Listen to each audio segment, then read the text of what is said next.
Hey everybody, it's Bust with Battles with Bust number 444, and today we're doing battle in a Singleton gauntlet. And so today I'm really looking to focus in on Rumble, as we've played through a variety of discard decks over the course of the past few weeks, the Returno Wrench really coming into the spotlight over the course of this balance patch with Jinx Cannon really being on top. I've been very interested in seeing what we can do with Rumble when used with the Returno Wrench, or if he's just kind of better suited to the more OTK style of deck. And so at its core, this is a Rumble deck. We are trying to use the Legionary Charge to draw Rumble if that's where we need to go to actually get him. And so with that in mind, there's no units in the deck that have 5 or more power except Rumble.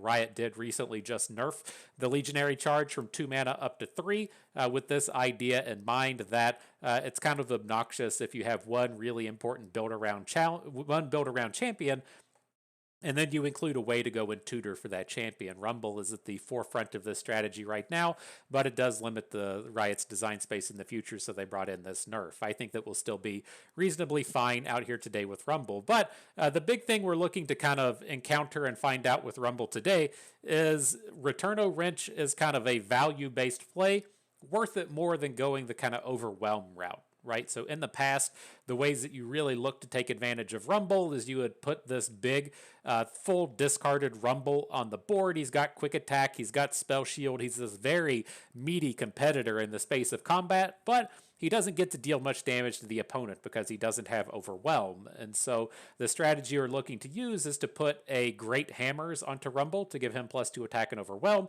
or you got to look to cast Might onto Rumble to give him +3 attack and Overwhelm.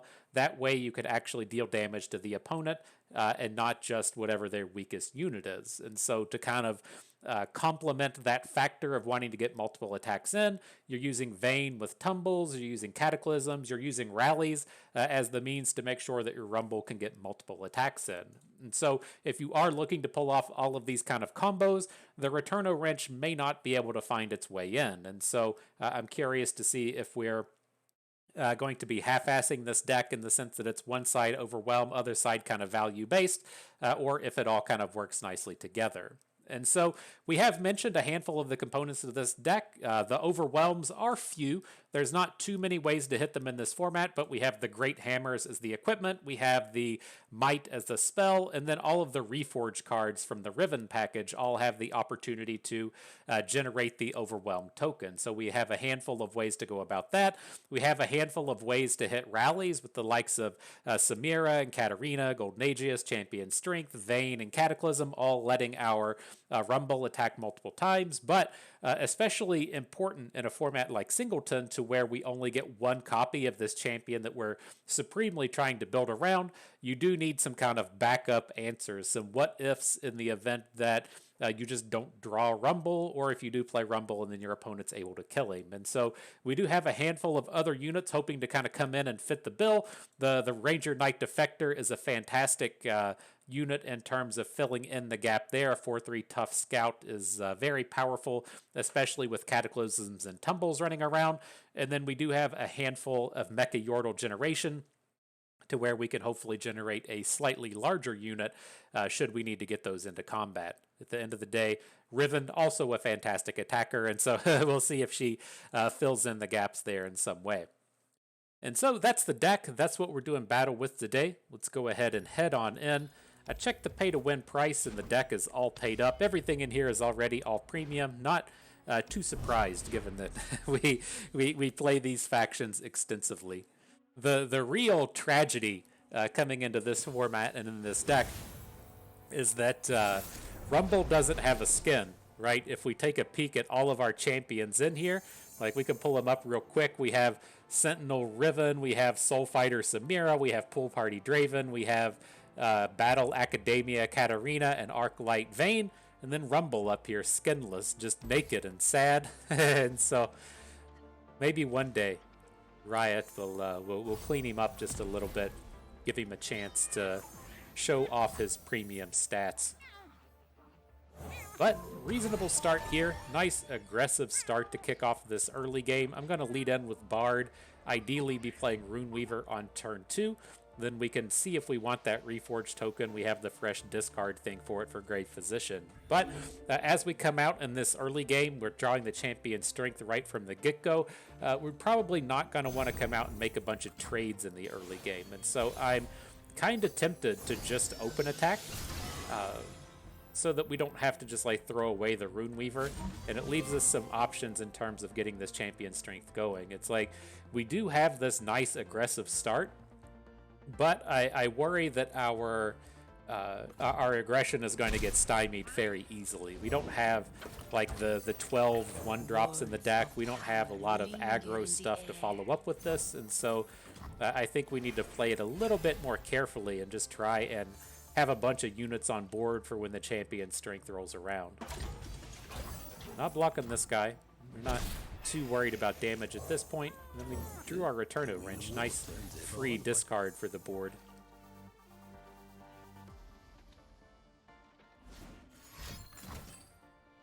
That's not cool. That's not nice. Caustic Riff. Who would play such a card? Why are you the way that you are, P&Z player? I thought this was going to be like an Elusives deck or something, but apparently not. And so are we willing to get a little bit more aggressive on this board? I'm still just not excited about it. I know we don't have a big build up to this champion strength right now, but if we pick up like one unit next turn, we're going to feel pretty good about it. We were never fated to bow. Definitely not attacking into Pantheon now.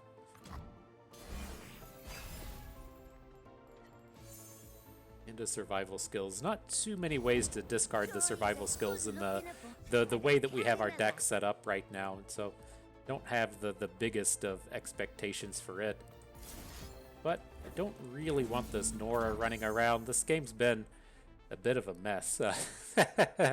Not having any champions has really caused us some problems here. Yeah, Mystic Shot's a real pain in the dick. We're just going to get super blown out now. They got past me. Just needed something to go right. Still can't block. We got to try and get something on board. Like, at this point, I think I feel pretty reasonable still just putting Returno Wrench on the board. There's not a whole lot of reason to just overbank all of this mana. We have some discard stuff in the Fragment and the survival skills should we actually draw a Rumble. Yeah, I mean, this is just super, super awkward. We drew the wrong half of our deck at this point. Let's just pass and see if he passes back. Like, we're not getting anything out of this. We still have some opportunities with this champion strength. Like, if we pick up a Rumble or just pick up literally anything. Like, I wonder what it feels like to draw 3 champions is what I'm feeling right now.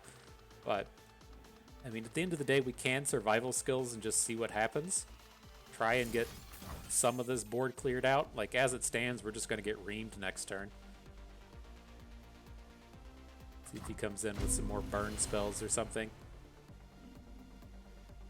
Nope. Alright, well, this is the best we can offer up. does not feel particularly good. So opponent's gonna have 3 portals in deck by the time our next attack token rolls around. It's like we just need to find a strong unit, and then any unit that we can actually play for like 1 mana. Well, I appreciate you giving us the snow hair, but that's not entirely what I meant here.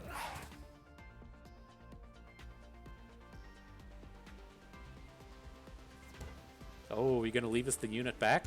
Still don't have fuck all to do with this board, but having an extra unit on board for champion strength next turn would be pretty cool.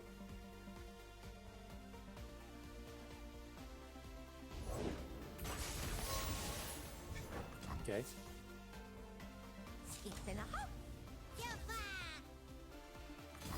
Nice, doesn't attack with the wolf.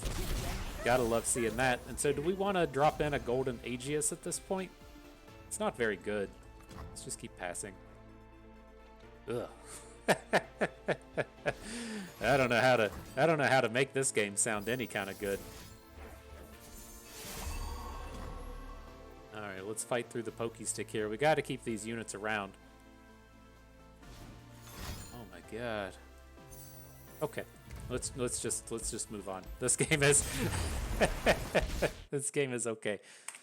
I feel like our unit mix isn't like too out of whack, right? We're playing 20 some, right? Does it not tell us on here? Unfortunately, no. We got to go back and look at the deck builder. Like that just has to be a supremely awkward draw. Let me pull up the deck again. I thought that we assembled this well. All right, so we've got 23 units and 6 champions. That's a pretty heavy mix of units to spells. We're like 75% units, and so... Oh, counts your champions as your units, right? It does. So we're at about half. We just didn't get a good mix. Okay. All right. On to the next one. Make a sad noise and just move on to the next game. What more can you do? That is a bit of the downside to trying to run this Rumble deck in Singleton, though. You know, if you don't pick up a Rumble or a Legionary Charge or a Riven, you're really hurting. But, man, I feel like in that game, even if we, like, without having an Overwhelm, I feel like if we just had that single Rumble for the board, we would have been able to pop off pretty hard. So, it's not like opponent was doing a lot. They were just playing, like, Noras and unbuffed Pantheons and the like, but man, our draw was just toast. All right, see if we can't do a little bit better in this one. Definitely hanging on to Rumble. I think we want to get rid of Scrap Heap and Squeaker here. I'd like to get a little bit of discard fodder if we can find it. We don't have a ton of discard generation stuff in here, but something to create a card in the early game would be kind of nice. You can't just discard Tumble if you want. So it's not like our Rumble's got completely nothing to discard here.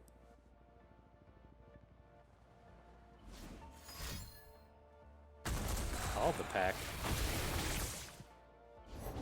Interesting. It's got all the cards in here. The Sun Disc and the Lurk. Lots of packages coming at us.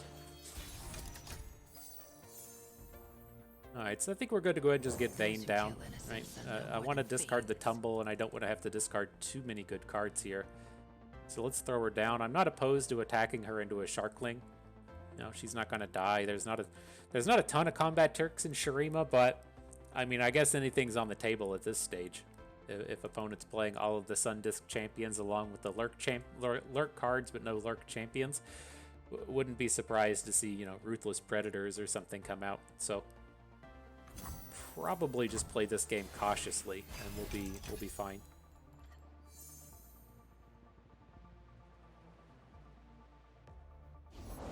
You've got a problem, I've got a price. All right, so we're adding in Rumble. I don't think Legion Saboteur's doing anything at this point.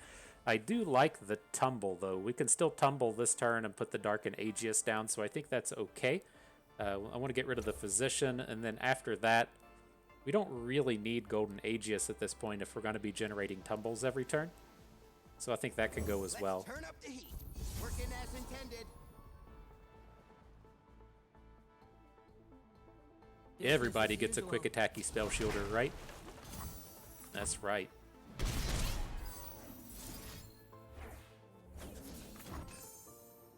Might as well load him up with the Aegis. I don't suspect this Rumble's gonna run into a combat he can't win, but doesn't hurt to throw it down. We're not gonna play a Giral anytime soon. Come on, baby.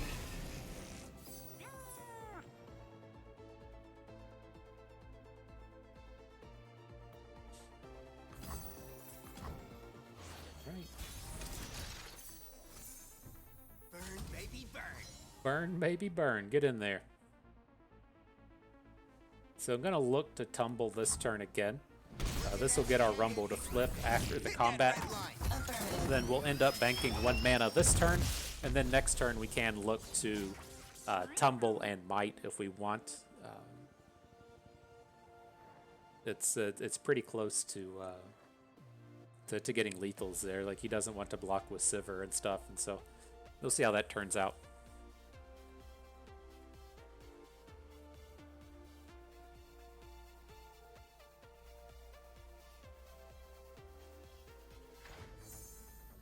did you, Rumble? You deserve the skins, my dude.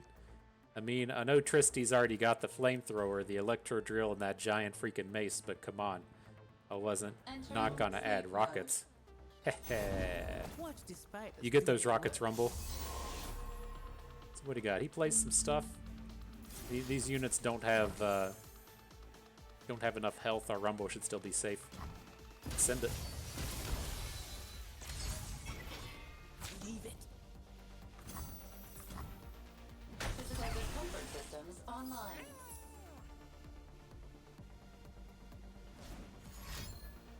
Rip Vayne. She's gonna die, isn't she?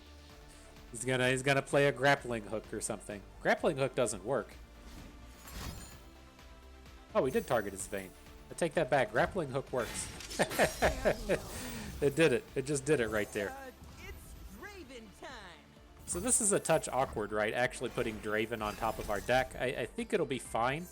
I kind of just like having a blocker. I think our Rumble is doing enough on his own. We have a... Uh-oh. That's scary. I'm going to say we have this big mountain of stats we can deliver next turn with the Might and Weapon Hilt, but I don't know how I feel about this. Renekton comes. I don't think he realizes Renekton's not enough to take down Rumble. Danger pays. I guess we'll find out fast. But we got tough. Renekton will go to 6 attack, but our Rumble's still strong enough.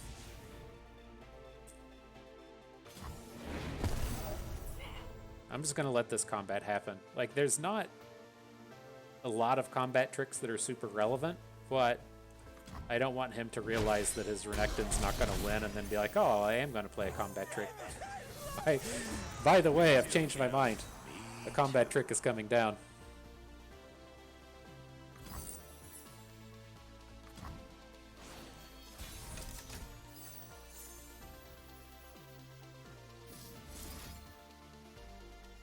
So let's go ahead and boost Rumble. We'll see if we hit +2 attack before we attack. We hit quick attack. Not the one we're exactly looking for, but I think it's still okay. Now let's attack with all of our quick attackers to the left, and then the Draven's biggest fan to the right. So if Sivir wants to block something, she's only going to have 3 health in front of our quick attackers. That's all.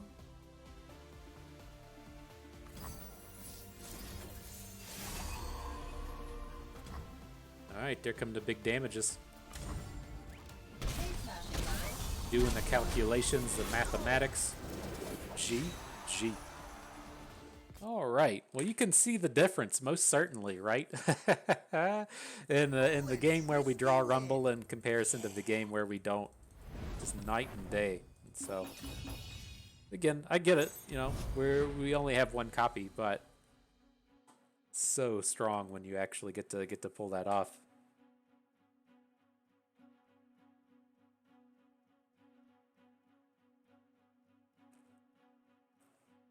All right, well, we got a victory. What more can you ask for, huh? just got to get one.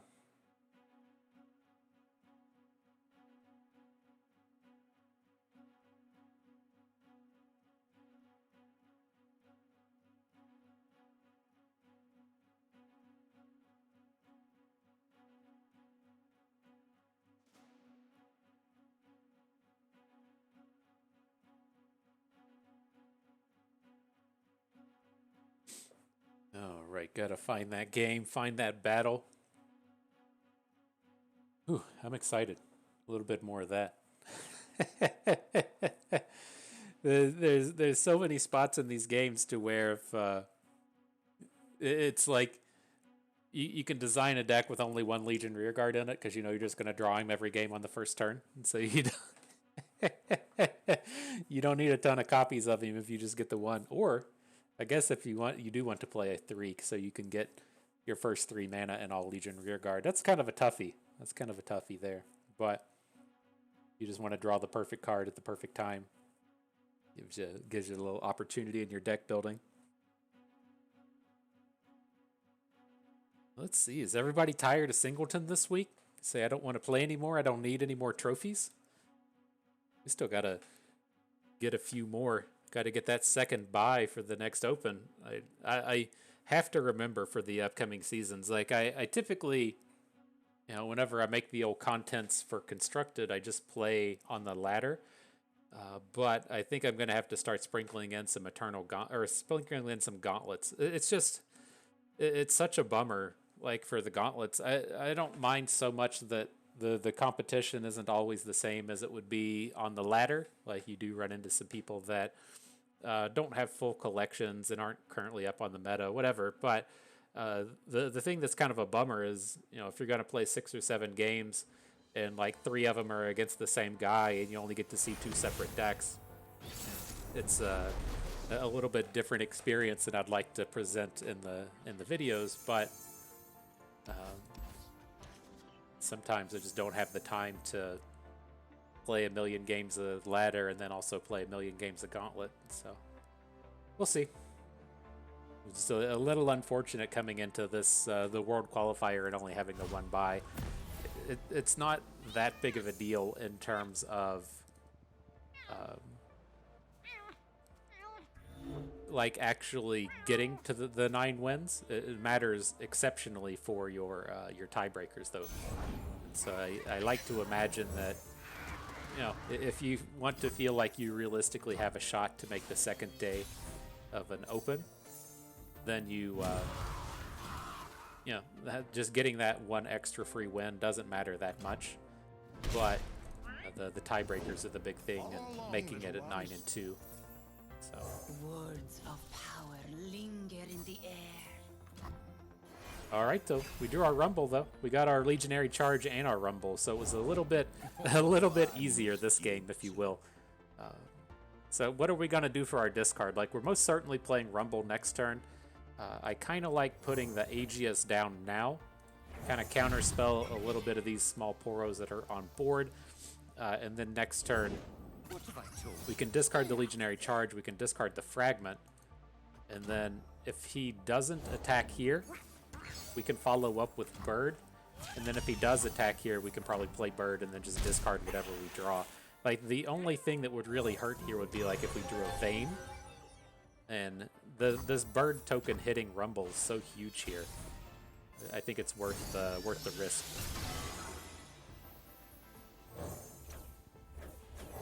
Comes a new challenger. All right, here comes the new challenger. Landed on the Reckoner, a bit unfortunate, but our Rumble's still strong. You get that free attack next turn.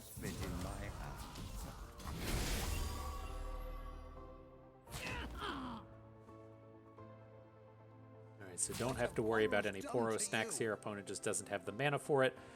Rumble's doing Rumble things, but doesn't have Overwhelm, right? That's the big bummer for these style of attacks. I would assume he's just going to throw at least like the Fearsome Poro in front of it, so you don't have to worry about getting OTK'd as hard. But kind of the same deal out of the Poro Herder. The Poro Herder, of course, doesn't get the bonuses from the Poro snacks and the like, and so he's fairly expendable.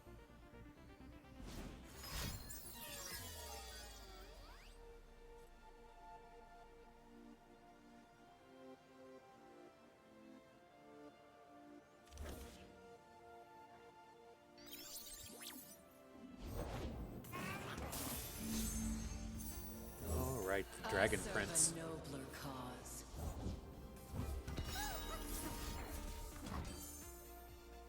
Alright, well, this will get us a Rumble flip.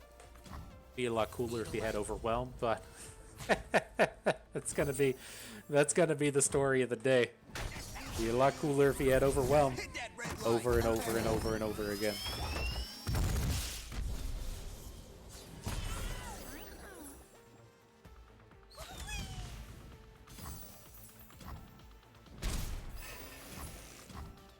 Got a pretty good attack squad here this turn. Cataclysm as well. It's tempting to lead off with the Cataclysm so we can pick up the Mecha Yordle and then go ahead and just play it for the turn. Just all of these Poros suck. I mean, I guess he's not going to have a lot of options that are just better than the Daring Poro. So let's go ahead and just take that one down. And so just our hand doesn't do anything, and so all of the Mecha Yordles have pretty reasonable stats. So we get a second Mecha Yordle on board. Engaged. I have to assume it's pretty safe here. Physical discomfort systems Like, even if he online. comes in and plays like 3 Poro snacks this turn, it's kind of tough to get better. But so Salty Spinner is a bit of a bummer in terms of Yordle targets. I'll attack you with my 0-5. Look out, my dude. Look out. 0 attack incoming.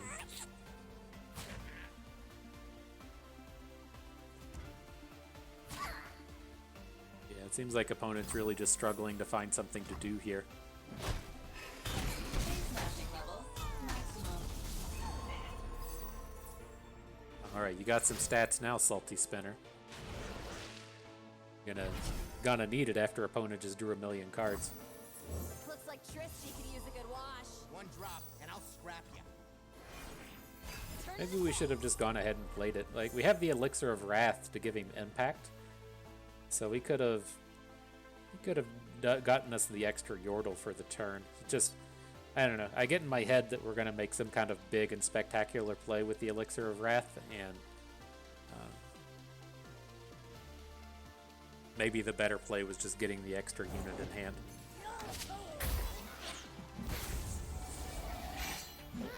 I'm about to say rip to rumble. Can't do anything about that, but hopefully we're far enough ahead at this point to where we don't have to worry too much about the Heart of Fluff.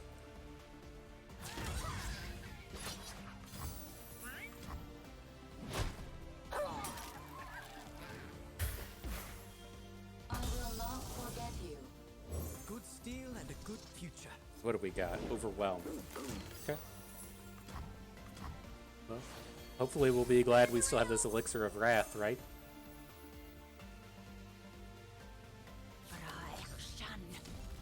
I know all their moves. So, I mean, the 5 should be safe, right? I don't know. He's playing... there's a decent... a non-zero chance he has something like Get Excited. I just don't want our unit that's getting targeted with the Overwhelm to also Know what rune weaving is? just get like burnt out of this combat. So I'm going to hook the bigger unit out of combat. It should be, you know, advertising pretty well that we're just trying to slap in this Overwhelm bro. He's letting him go through unimpeded.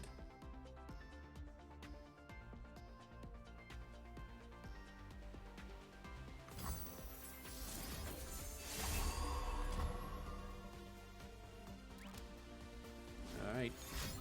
The GG rolling through. The Poro snacks come down a little bit too late. GG. Awkward draw from opponent, you can certainly tell. Just digging and digging for something to do. He drew the Poro half of his deck, but he didn't draw the buff side. We tried to take advantage of that with Aatrox, right? It's just as you really need to hit a critical mass of ways to make your Poros better. You know, in constructed or standard or whatever, you can play Siren Song, you can play Poro Snacks, you can play Aurora Borealis, but like if you're wanting to play all that stuff in Singleton, you really get limited, and so throwing 9 or 10 Darken equipment in the deck really helped in terms of making sure you had a way to make your Poros relevant in the event you didn't draw all of your unit boosting. So don't play Evelyn though. that was the big takeaway from we played Evelyn, Aatrox, Poro King, and our big takeaway was just don't play Evelyn. Just play Targon instead. Get to play a Silence so you can deal with the Pursuit of Perfection. You still get to play Siren Song. Not as painful as as seeing how bad Siren Song is and just having a bunch of dead Husk cards.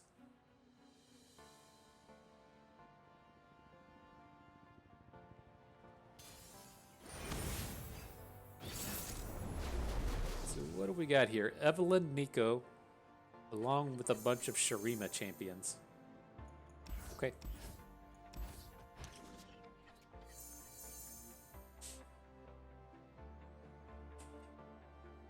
Pretty all in on Riven here, but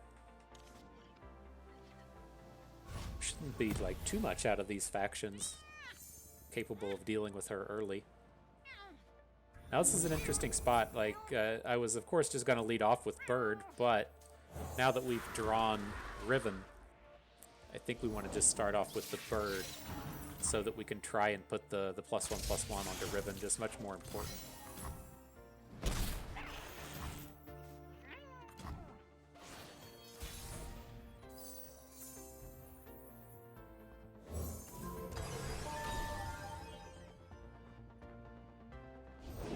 Sun's beneath me and winds behind me. Combat time. Kind of a bummer seeing that Rockhopper come down. I don't want Riven just eating these Roiling Sands. May not have a choice though. It's not too terrible to next turn to just overbank 1 mana. Like assuming we'll probably just draw combat tricks for the rest of the game, and so oh my gosh, we drew a Rune Squire. Okay. I guess it's something to do. No more mud for me. No way. No more mud for me. I forget about this guy. The one coster, he says, I'm cold, I'm hungry. I got mud in my boots. The past is a burden we must learn to bear.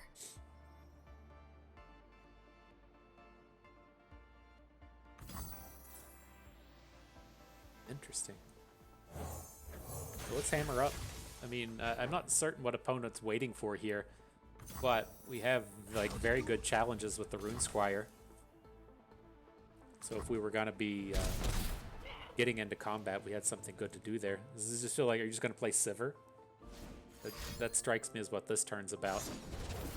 It's just playing Evelyn. If he had Evelyn, he would have just played her. She would have been huge. Violence, chaos, and destruction.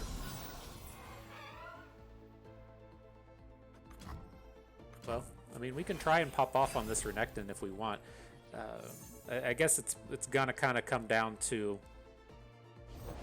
if he has a way to challenge our Riven, and do we want to really give him the opportunity to do so, in the sense that we can quick attack Riven and like weapon hilt. It's just like we have all these cards to pop off with this turn, but we don't get to do things twice, right? We really want to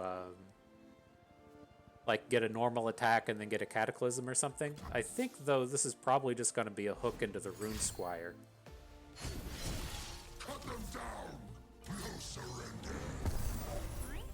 Okay. Stupid.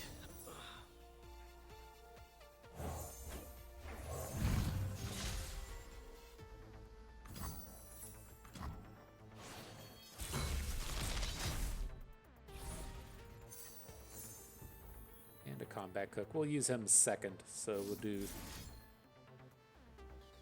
quick attack. Overwhelm. Fragment. Comes the old flip. Make these pieces whole.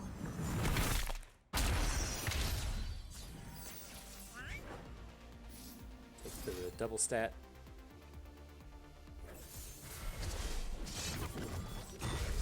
And then do we want to Cataclysm, right?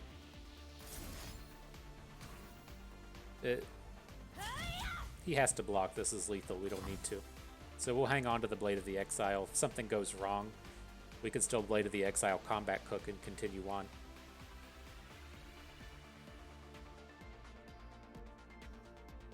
But right, the bummer here is like we make this attack, he blocks, and then if he doesn't add another unit to the board, we don't get to Cataclysm anything. And so, I mean, Riven's still monster, right?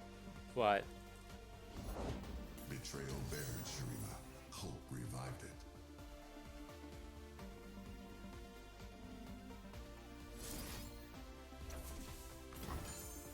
right, so if we take her up to 14, we can kill through Nasus. Reforged, redeemed.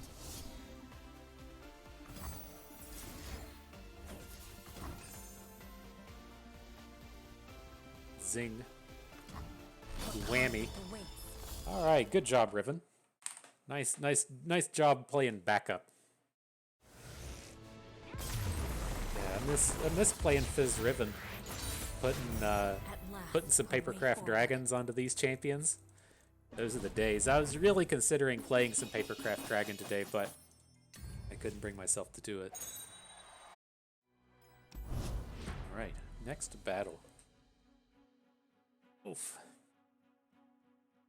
Whew. So yeah, I'm excited to see what the variety patch brings. There was a bit of controversy with the last variety patch in that they started spoiling some of the cards and themes coming out of the next set with the cat ambush, whatever it was called. I feel like there was maybe another subtyped card in there.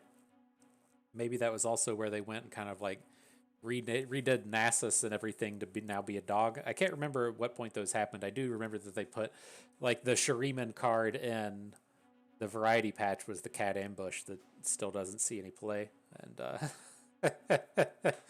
it's kind of a bummer for the Shurima fans out there.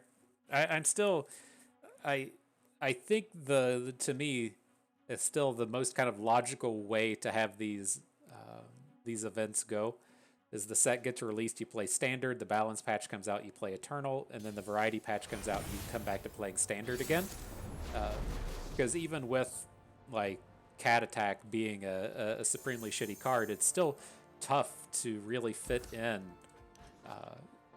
the new Variety cards into the old sets, right? If you release one card out of each faction, then you're not really going to be putting a lot of influential stuff in the board, and so it can throw things into the mix of, say, you release like 5 Husk cards to support Evelyn or something, but Just follow the yellow it just strikes me as, you know, you're trying to showcase the variety set, but at the same time, you're unable to take the the best advantages of those cards without them being in Standard. But I think what has probably happened is that if you're planning on having the Worlds qualifiers be in the middle, right, and so that's a different aspect to where it still makes sense, right? So when you have the new set come out, you play with it for a month, the balance patch comes out to balance everything, and then the Worlds qualifier happens and you play for Worlds under the balance patch, and then the variety patch doesn't come out and remess with everything in the sense that I'm cold, I'm hungry, and there's rocks in me boots. in the sense that if there's a really off balance card in the variety patch, it doesn't mess with the Worlds qualifier. But it's kind of tough either way to really to decide on which of those ways is better and which is worse for the more casual player. I feel like the angle of going with the kind of middle piece being where we play Eternal is better, but if you want to kind of really maintain the competitive integrity and the highlight of the competitive scene, you're kind of stuck doing it that way. All right, though, back into the action with this one. I was looking to get the Ballista in on something else, right? We can still come in and load up Bouncer and Bolt, get a hook in on action, and then lose the equipment and put it on the Ranger Defector next turn. It's still a reasonable angle of attack here. It's just Finally, some action. not exactly how I wanted to go. And then a little bit of a bummer having to discard the Golden Aegis to the Squeaker, but kind of is what it is. We weren't going to be playing it anytime soon. It may not even realistically have a place in this deck. It's just cards like Cataclysm play so much better when you really only care about the singular unit getting the attack in.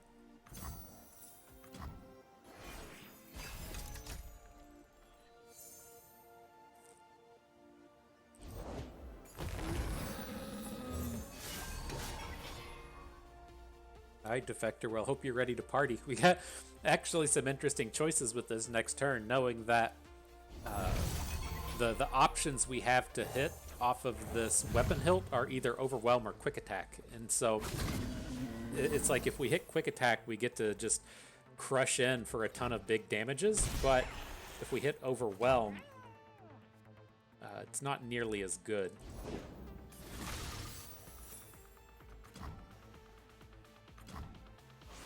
Is he playing Nidalee? He is. You know, there's only one potential copy of Avenging Vastaya.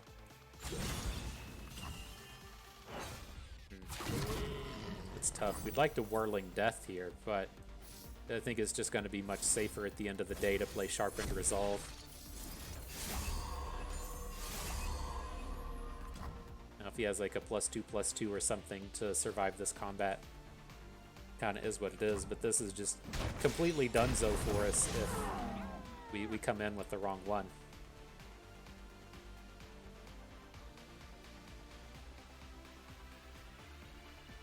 Now it's kind of an interesting bank for the next turn in the sense that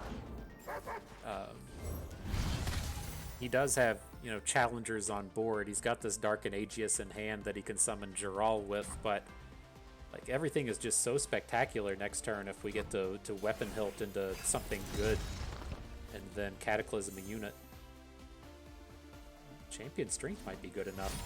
So dangerous. Like, if this Shadows in the Brush is Avenging Vastaya, we're just asking to get murdered on the majority of these plays, but They call us beasts. okay. And he just physically plays a Nidalee on the board. It has to be. If we're going to be real, this has to be Avenging Vastaya, right?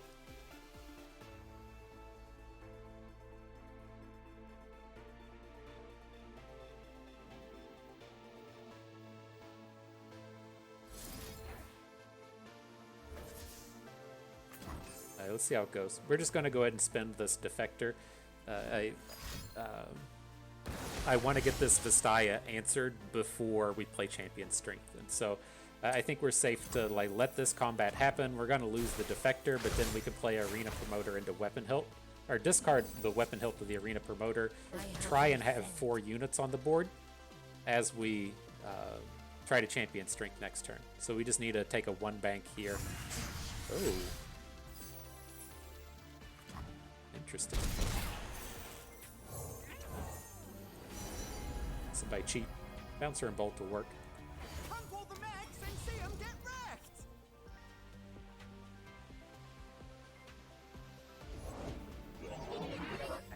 He says, "Uh-oh, shenanigans are afoot. I gotta, I gotta dig for my right negation."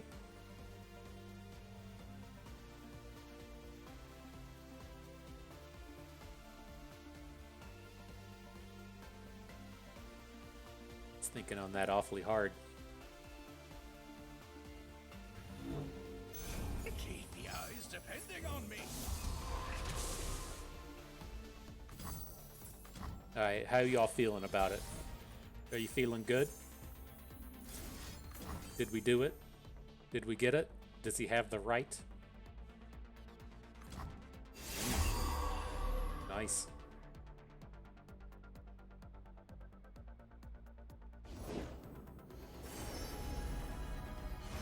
So I guess we gotta hook this Nidalee out of combat, right?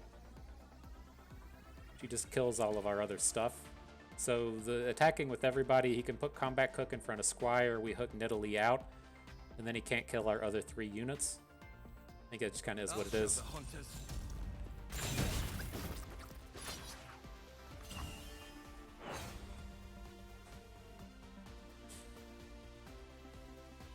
Plenty to go round. You again?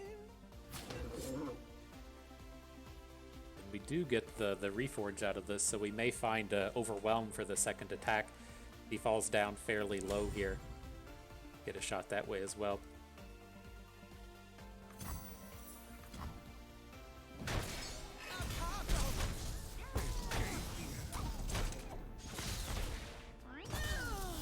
+2 attack.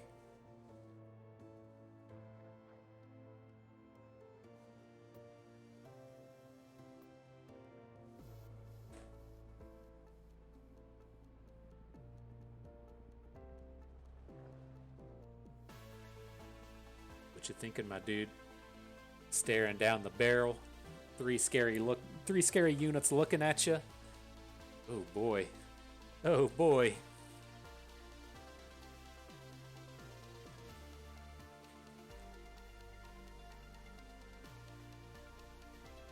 He says, I wish I had my Avenging Vastaya.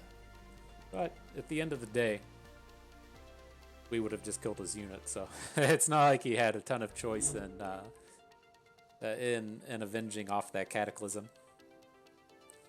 Did we get a rage quit? Or are we just thinking real hard? I feel like he would have rage quit on the first attack. We didn't play any combat tricks or anything in there, and so he's just deep in thought, trying to manage his brain as much as he can.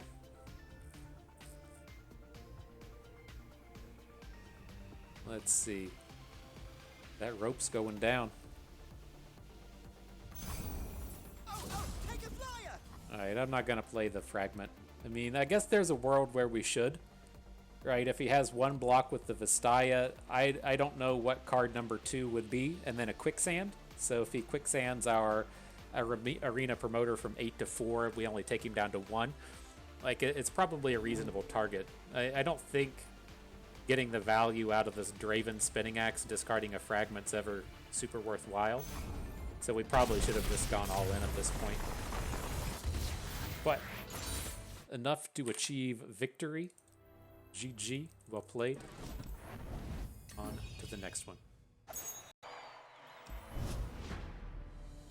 Right, next battle. If we can get to 10 with this one, I don't know. after that first game, I thought that we were just dunzos. I thought this was going to be an 0-3 short video for everyone, but been turning things around.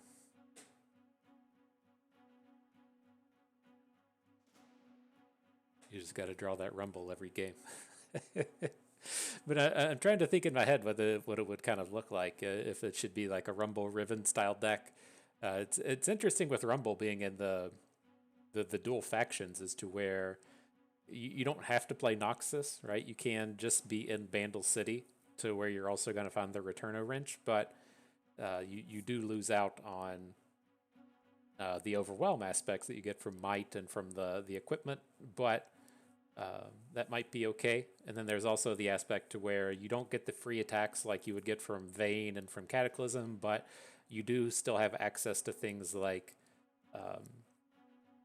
the Midnight Raider, whatever the free attack guy we're playing is in here, and then you still have access to things like Shunpo. And so it's not entirely out of the realm of possibility that you still have enough discard or enough like free attacks and overwhelms to work without playing within Demacia. All right, reasonable enough start. This is where I'm kind of like curious with this deck in the sense that I thought we might be able to assemble some of these games to where we just accidentally like aggro the opponent out. You know, we have these draws with Draven and Legion Rearguard and stuff. I think that we've probably leaned a little too heavy into being able to do that, but you know, that's something that this deck is certainly capable of doing. The party has arrived. But let's add in Draven. We have a wrench to go with him. We'll have to see if next turn we want to play Riven or not. I'm kind of leaning towards not playing Riven and just playing Squeaker and seeing if we can't pick up a good 2. And then we missed. And say in the event that we don't, we could still look to Spinning Axe our Draven and then play Fallen Rider, which will also get the Squeaker up to 4 attack and be able to take down these innovative blacksmith style units. And so we'll see. A good fight's the spice of life. Garlic works in a pinch. You got a 5-4. Okay, I think I'm on board with this. So we'll discard the Fallen Rider, boost Draven. That's 1 augment. Time for the Now, I think this Fallen Rider is a created card, right? It sure is. So we get an extra one. Everybody's capable of fighting these units now. No guarantees here, right? You can have a lot of combat tricks. You can have flash freezes and stuff to stop portions of it, but I think this is still a pretty good attack.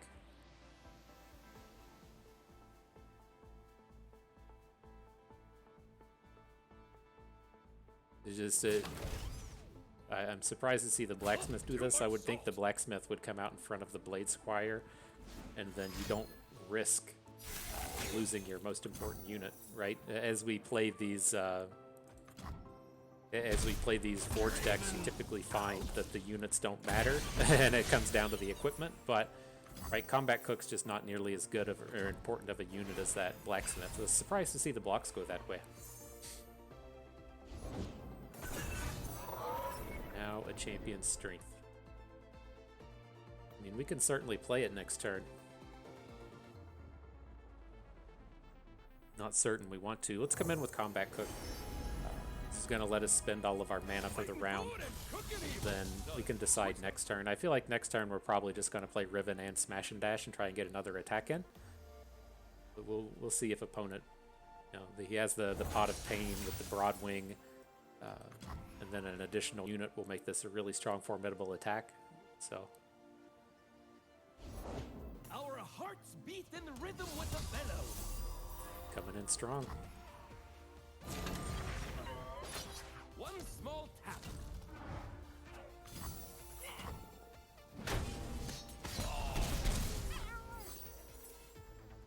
Alright, yeah, I don't think we'll be champion strengthening here. It's just not quite enough. But can get a bunch of dudes on board. Defector's not bad. It's just like slightly bigger than the combat cook. Maybe this is the way to go about it. We'll play the Defector, we'll hit it with the Pot of Pain. We can still like might this turn if we really want to. And then we'll look to add both Riven and Smash and Dash 2 turns from now. Do we even want to attack here? I think the first one's safe. Like if he has a Flash Freeze, he doesn't get the kill on the Defector.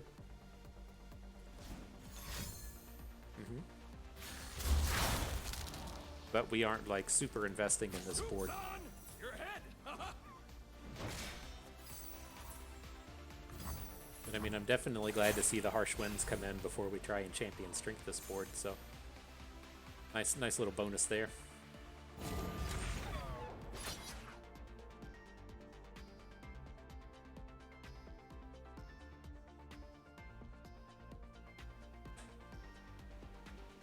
I'm curious to see how much mana they spend this turn. The one card we have to kind of stop and worry about is going to be Buried in Ice. And so it's a bit unfortunate to come in and set up a big Buried in Ice, set up a big turn just to have it get blown up by Buried in Ice.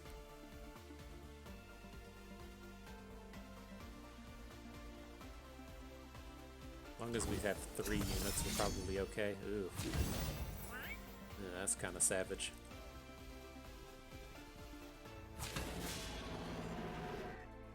And then he's still got that 1 mana behind to use to Buried in Ice next turn if it comes down to it. Ew, brutal. Did hit the Overwhelm Fragment though. The past is a burden we must learn to bear. I got the need for smashing. Do we even want to bother with it? Right, we'll be at 11 mana next turn. 10 if we drop Pot of Pain. I kind of like the Pot of Pain. It just like, so how do we do this? We'll Pot of Pain Riven, and then we could still give her Overwhelm next turn. We just have to have this go right. Like we never win this game through something other than champion strength.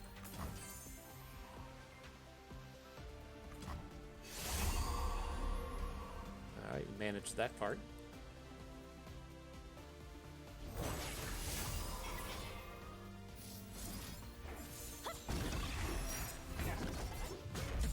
Alright, no flash freezes, please.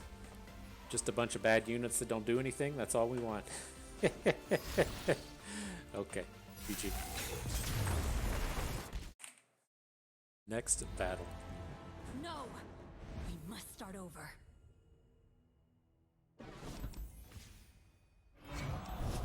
That's tough. That's the Unforgiven Cold is one of those cards that's really been a bane to this style of deck. It's interesting in the sense that like in the eras of having like the Fizz Papercraft Dragon style decks, it didn't exist, and that was the kind of space to where you can try and put spell shields onto units, and then Harsh Winds isn't enough to crack through with spell shield.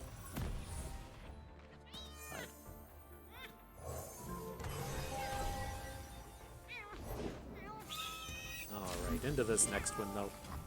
Reasonable enough start. We can look to make some faded plays onto the Assistant Librarian. Make our super unit for the day. Now Riven pops up. You best believe Life, I don't play. life can change quickly. Serving legs. Like, I'm not super excited about dropping Riven this turn anymore. Like, I'm not, I guess, like super worried about the Owlcats. Riven doesn't really strike me as doing too much here. To serve the greater good. Like, banking up a little bit of mana is not terrible. Get us to where we can target the Librarian over the course of a few turns. Finally, know what rune weaving is. How dare they?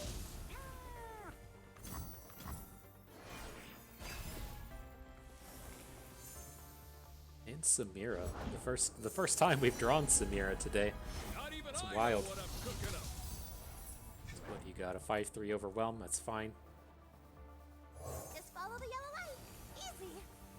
We'll add in the Librarian. It kind of feels like it's worth a catch here. Get the faded, get the stats. We can still look to open attack next turn. I think everything's looking pretty strong here. Take the shot or lose the chance. No, it's a tough decision with this next turn being the Overwhelm Fragment. That's just our most powerful one. And do we really want to spend it on just a +1 point of damage? I don't think so. We're probably safe to add in Riven though, right? To serve. I mean, like, whatever unit he plays, we're capable of hooking in with Samira.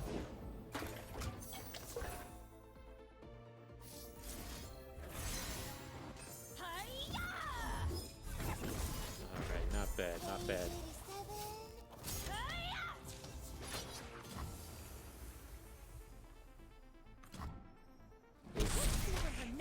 So that's the only noise you can make when that happens.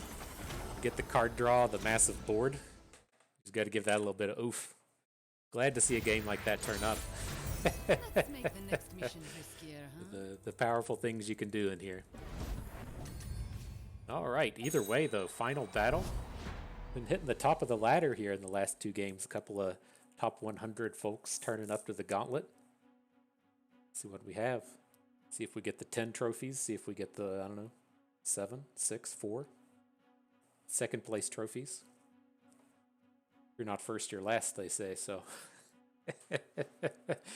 If we don't get first, then we just don't deserve any.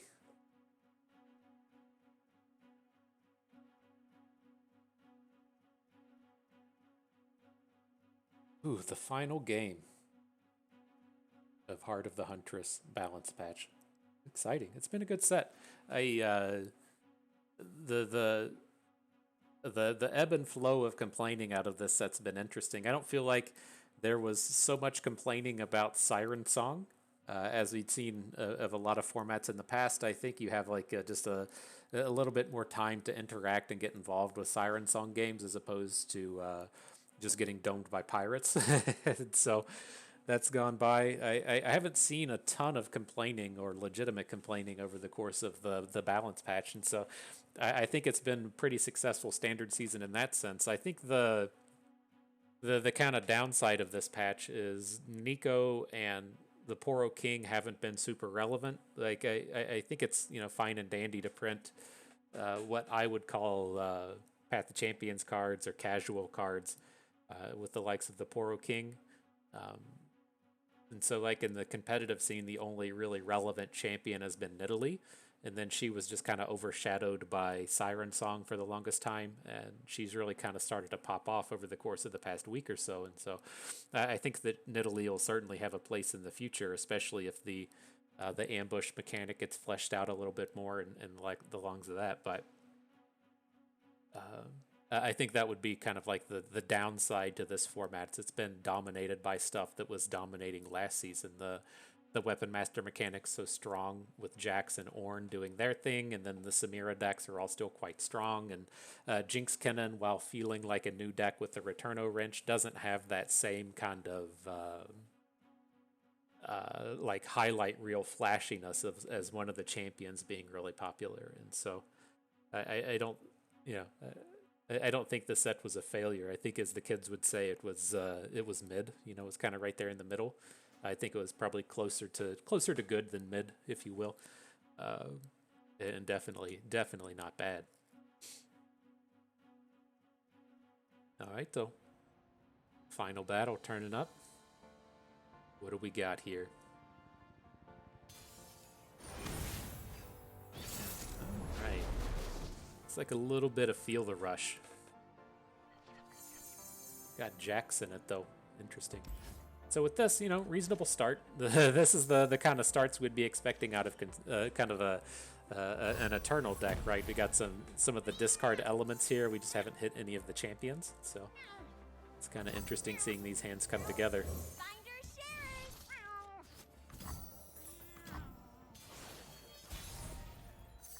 So I would say we could probably go ahead and fairly safely get Squeaker on the board.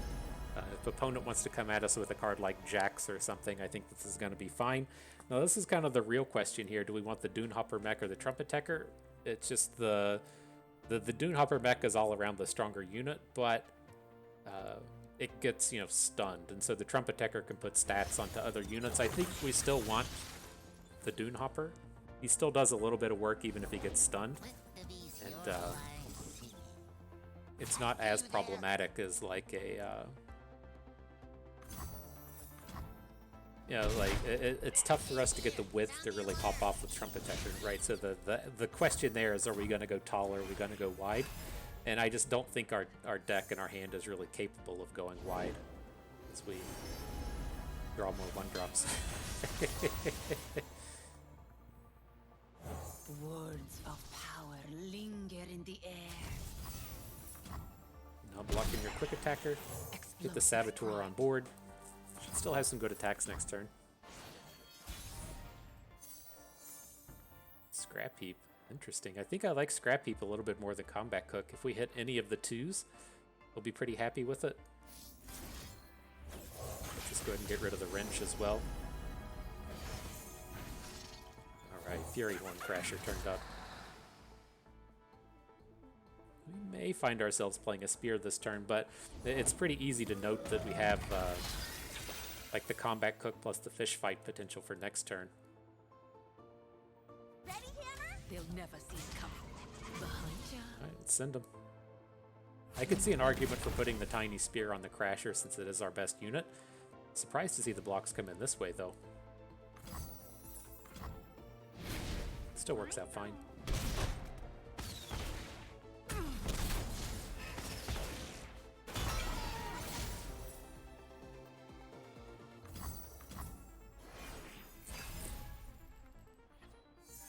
There's our boy. There's our namesake. Alright, opponent's tapping down pretty low. Not even I know what I'm cooking up. So I think we definitely want to go for it. So, I mean, it's a pretty easy discard with the Returno Wrench. I'm kind of leaning towards discarding a Combat Cook here. And then it leaves us to where we can just say, like, Tiny Spear or Rumble next turn. We're probably not going to realistically be Tiny Spearing, though.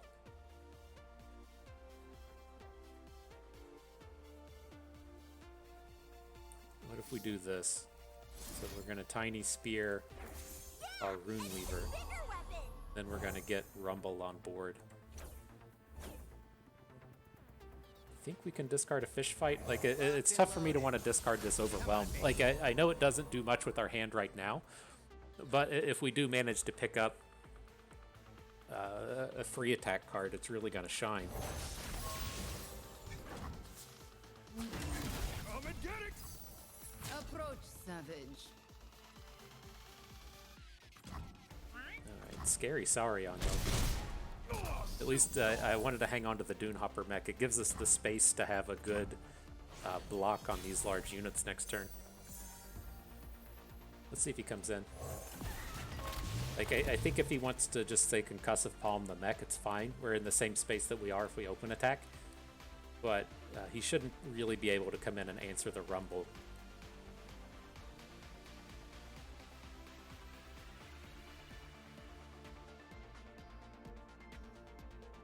It's interesting. I'm curious if we should drop the Overwhelm here. Carved from the savage cold. Probably not now. We can still attack with the Dune Hopper mech. So let's what happens if we do that, right? He blocks it with the Saurion. Sejuani comes in and blocks Rumble. Then we hit for 2 plus 4 from the Sand Soldiers, so we only hit for 6 in total. He gets to keep the Saurion, but he loses his Sejuani. And what happens if we just attack? I think that's probably the way to go. No backing down.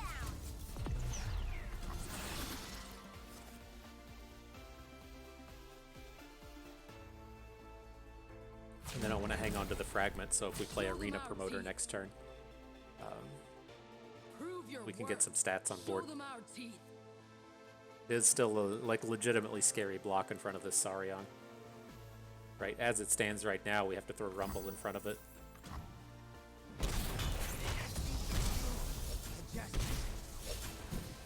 Take him to 2. So yeah, definitely a lot of ways we can just outright lose this turn.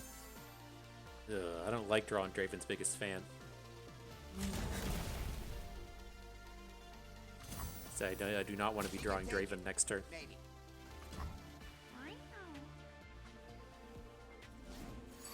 How bad is this going to be? We dead? Looks like we're dead. GG. It's tough. Just a little bit short. You got him down to 2. Curious if we missed the damage or 2 along the way.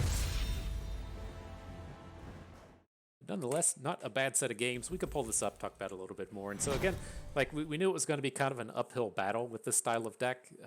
It's just, you're really assembling a combo. And it's a little more challenging to assemble a combo in Singleton than it would be in a format like Eternal.